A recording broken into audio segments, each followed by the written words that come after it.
Welcome back. Part 2 of Caesar's Messiah. Let's see what we find. Because it's about to get pretty. Shit is crazy, man. And this stupid motherfucking knowledge, man. As soon as he gets knocked, calls my crib from out there, man. What the fuck is wrong with this nigga? That's your man. That's your man.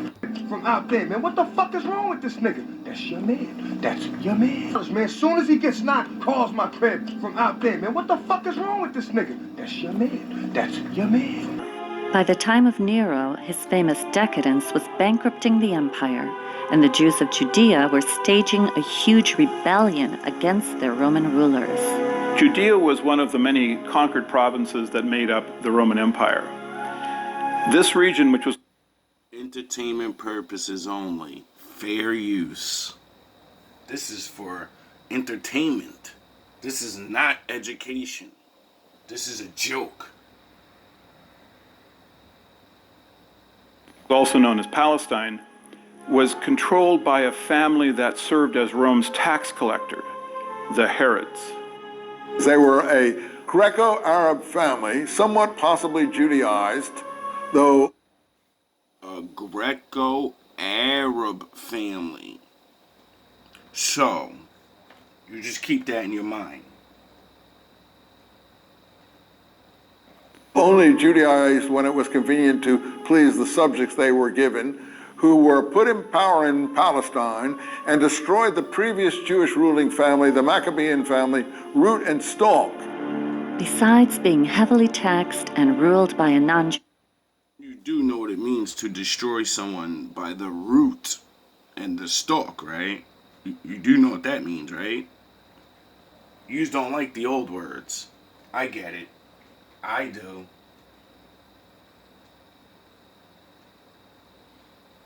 Jewish family put in power by Rome, the Jews were further inflamed by the requirement that a statue of the Caesar be placed for worship in every temple throughout the empire. Wow, my father kind of has problems with people bowing down to statues. The Roman Empire, you could pretty much have any god you want, but legally you had to submit to the emperor. We're not going to let her just go past that. No, we're not. Though only Judaized when it was convenient to please the subjects they were given, who were put in power in Palestine and destroyed the previous Jewish ruling family, the Maccabean family. Being heavily taxed and ruled by a non-Jewish family put in power by Rome, the Jews were further inflamed by the requirement that a statue of the Caesar be placed for worship in every temple. Roman Empire, you could pretty much have any god you want, but legally you had to. That's a big indication of things. Because, you know, my father said there's nothing new under the sun, and everything that happened back in the day is going to happen again. And I think I live in a place where anybody can serve anything they want. To submit to the emperor as a god as well. You had to at least acknowledge that the Roman leader was also a divine figure. But the Jews would not have any of it. It's fundamental to Jewish belief that you shall make no graven images. It's one of the commandments given at Sinai. Oh, yeah, I forgot about that. Moses said don't worship graven images. And, you know, when we got free, Moses went to go get the tablets. And then Aaron listened to the stupid-ass old niggas, and they made a golden calf, and then Moses came down swelling on niggas. He wasn't wailing, he was swelling on niggas. And he broke the commandments and was like, you're not even worthy of being saved anymore. I don't give a fuck what the Lord does to you. And, you know, the Lord cursed him and started getting rid of them, right? You do know that, right? See, the Lord wasn't fucking around with us back in the day. So if you think he's fucking around with you now, you know, my father said he never changed. By God. So the Jews never made representations of God. The Jews had a very different type of religion. They had a religion which was much more focused on the book, and less focused. Oh, back then they didn't care about images because it's a law of God, and all they did was focus on their book because that's where the truth is at, right? That's it's kind of what I be saying. That's kind of why I keep modeling myself after the forefathers, not some made up nigga. Upon cultic statues. This presented a real problem for the Romans. They tried to install statues of Caesar, but the Jews weren't going to buy that at all. In fact, it aggravated them. It enraged them. And the Romans really, I think, didn't understand this. It's not statues, it's books. And those books contained what are known as the Jewish Messianic prophecies. The thing that most moved the Jews' revolt against Rome was an obscure prophecy from among their writings that a world ruler would come out of Palestine.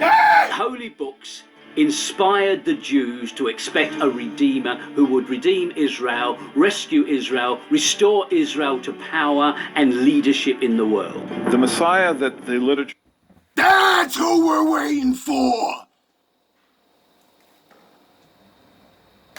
described was a warrior. The Messiahs would have claimed the same attributes that David did. David could overcome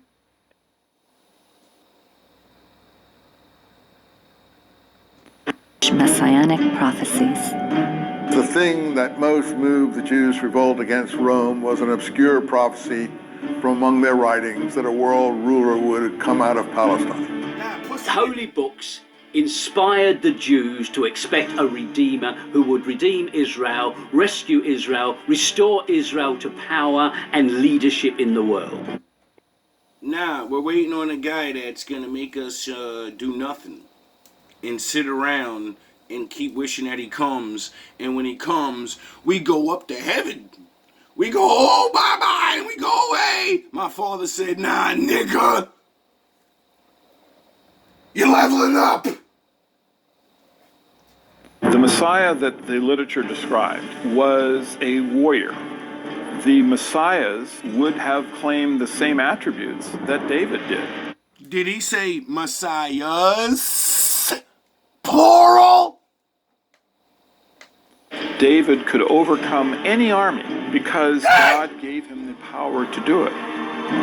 If you had the power of God, you could easily defeat the Roman army. I wonder why. The people rebelled against Rome and were led by a messianic movement that had a series of messiahs that had come forward to fight against the Roman Empire. The Hebrew word Messiah is translated into Greek as Christos, or Christ, so the title of Christ can describe any of the numerous messiahs of this movement. Yes. Oh, so I'm not a fucking dumbass, and most people don't understand that word is used for more than one person. Most people really believe that it's only one person that didn't do the job, but all these regular men did back in the day. The word Shout out to Christ old hands. or Christians OG. can refer to the Palestine Messianic You already movement. know what it is. But it's a later term. It's a later reformulation of the Messianic movement in Palestine. This movement rebels against Rome in 66. Gets knocked, calls my crib from out there, man. What the fuck is wrong with this nigga? That's your man. That's your mans. That's your mans.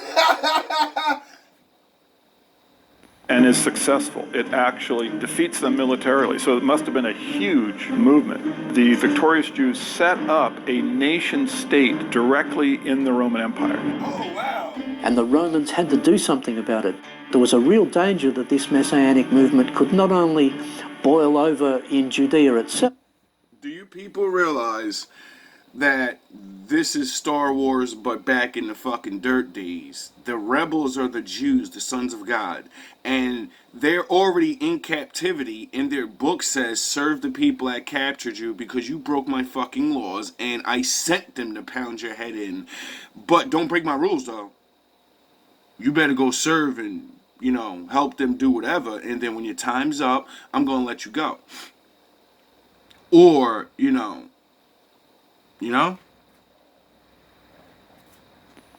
but could spread to other Jewish communities in other parts of the Roman Empire. Rome ruled its colonies with a rod of iron, and any resistance was going to be met with brute force. At this time during Nero's reign, two of the finest military men in the empire were the Flavians, Vespasian and his son Titus. Vespasian and Titus were military men. They spent a great deal of their life outside of Rome. For over a decade, they had waged war against the Druids in Brittany and Gaul. Vespasian and Titus were successful in essentially destroying. You know what I always wondered? I always wonder who these Druid people are. Because, you know, the enemy of my enemy is my friend. See, I don't know really about Druid stuff, but I do, kind of. Because, you know, like the Goku mystery shit and all that. Like, they're supposedly like, you know, like, I don't know, I guess that's where that wolf god Celtic shit, I'd be like, you know? And I know they got destroyed by the Romans, like completely eradicated. They went up there and they fucked those people up so bad because they wouldn't believe that onto their whatever the fuck, just like these back in the day Israel guys. And if you don't believe, they're coming to knock your head off.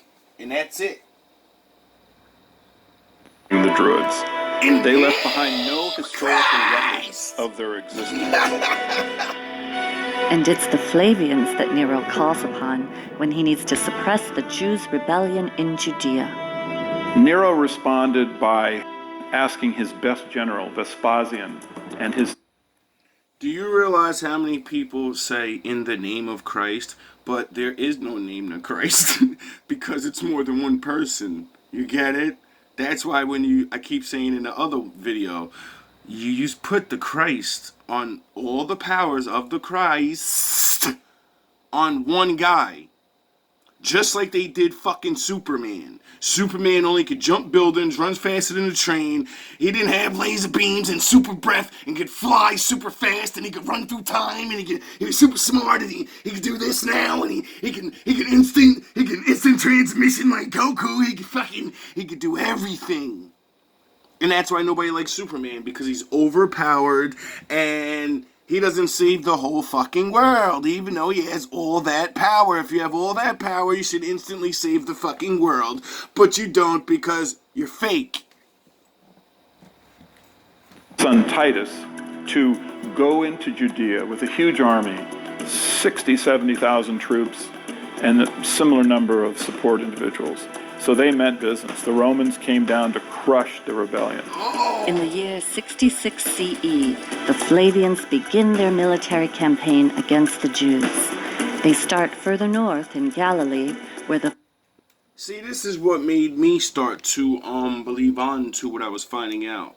Why is it so much that they gotta stop and shut these fucking people up and you cannot practice this shit? You're nothing. But I can't let you do things. You're absolutely garbage. But you better not live the way of the Lord. You better not. You's a nigga. You serve us. First of three key events takes place. They destroy the Jewish towns of Galilee.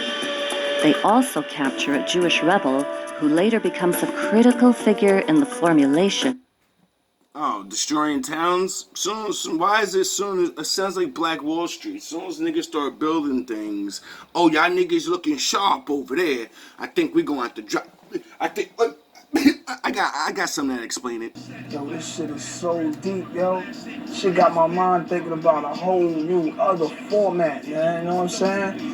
You think another motherfucker know what you need to do? Ain't no purpose, dog. It's money. We born to fucking die, man. In the meantime, get money. Fuck a book, man. Isn't it funny that, they always make black people diss books? Fuck a book, nigga. You don't need to learn nothing. This local big head nigga named Rico. Right at him. Yeah, they They rolling hard too. They slanging real good, real good. Y'all niggas always hating on us. Y'all see us, and this is exactly how y'all feel. Yeah, they rolling hard too. They slanging real good, real good. Yeah, them niggas is coming up. We don't like that shit. Them niggas is looking real fly. Might have to drop.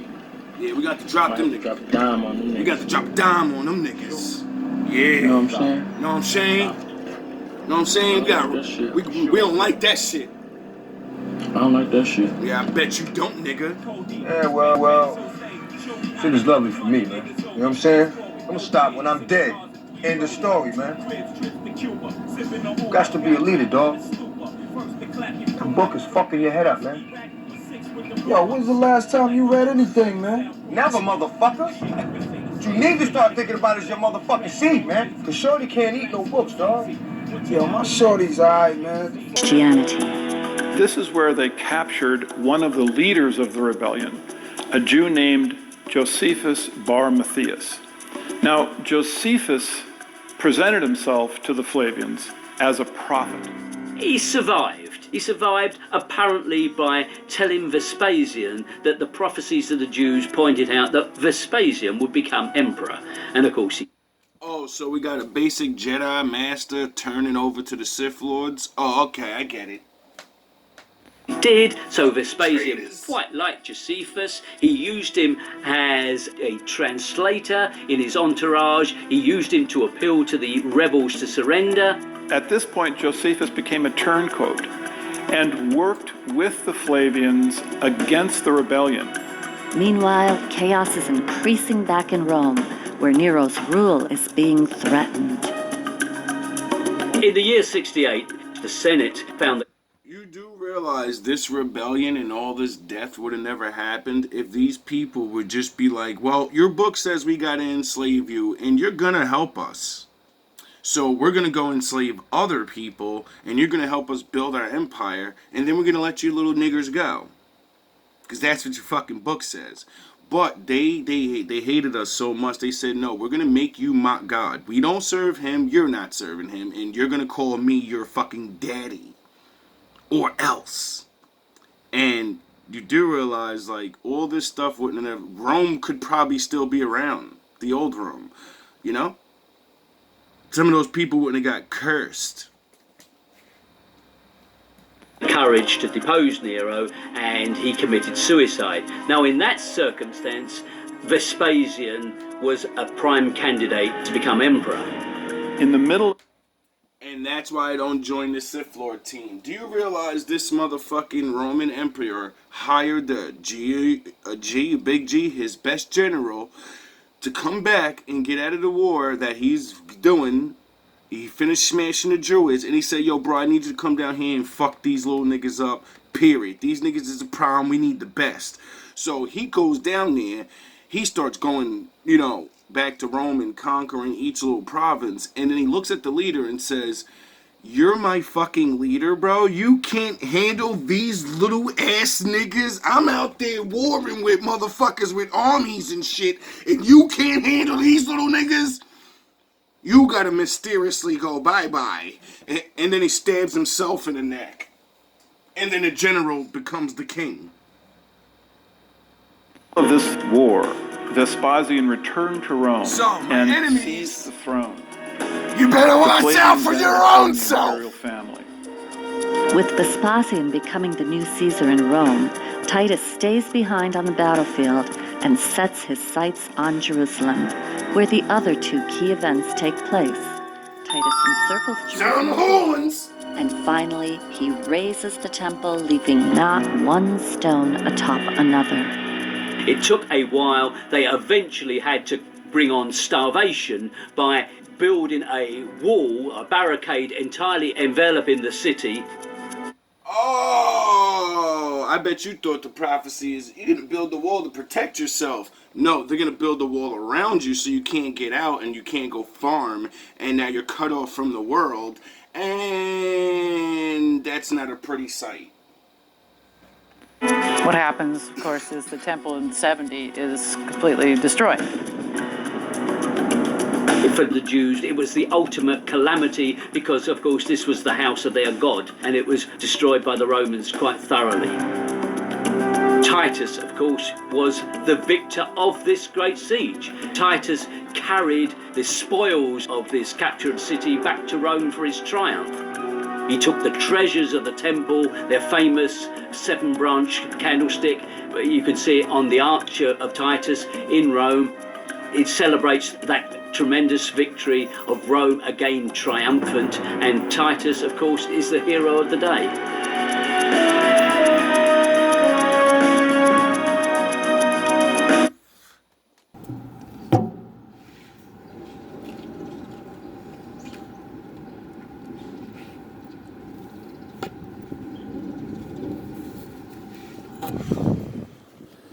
Now,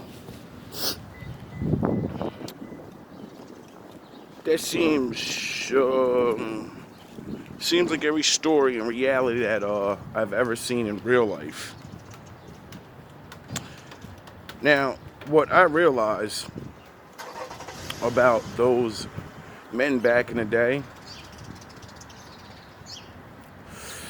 is they were the Zealots, and that's James the Just in them. But that's not his name, because they're Jewish. They don't have Roman James names. His name is Jacob. He was the son of Jacob. Couldn't have been the Jacob, you know, because that's all the way past back then. So, it's word semantics. And the problem that they had was they believed their Messiah was there. So it was time to get rowdy, because that's the prophecy. When the Most High brings the one, it's time to shake and bake shit up. But what they didn't realize, that's the end of the game. They wanted to be free so bad, they thought they can do something to make things happen. They didn't know, for whatever reason, maybe they just didn't understand the prophecy, that no, you're gonna serve. Your ass is gonna serve. You're not going under them for a little bit. You're gonna serve. They're gonna pound your ass out, and that's it. And you gotta take it. You gotta endure, right? And then they tried to do things, or something happened. I forgot. Well, that guy tried to make them believe they were God, and he wasn't having that shit. So, you know, I don't know, sticky situations where you get into that. Like, they live in a place where you can worship anybody you want, but they can't. They can't worship what they want. But that's the rules where they live. It's sort of like somewhere now. Everybody's allowed to worship whatever they want, but if I say I believe this, you get blocked and people laugh at you and they want to harm you and they tell you, shut your mouth. You follow who we say Christ is. Is everybody learning about that word now? Or you learning about how the word means the Christ is alive because his people are alive and they're gonna birth one? Do you get it now? Keep on waiting on somebody that's not coming. Keep on praying to dudes that the dude told you, don't pray to me. Don't look for me to save you. No man shall save you. Remember, my Father will. All love and all praise to the Most High. I know y'all don't like that, do you?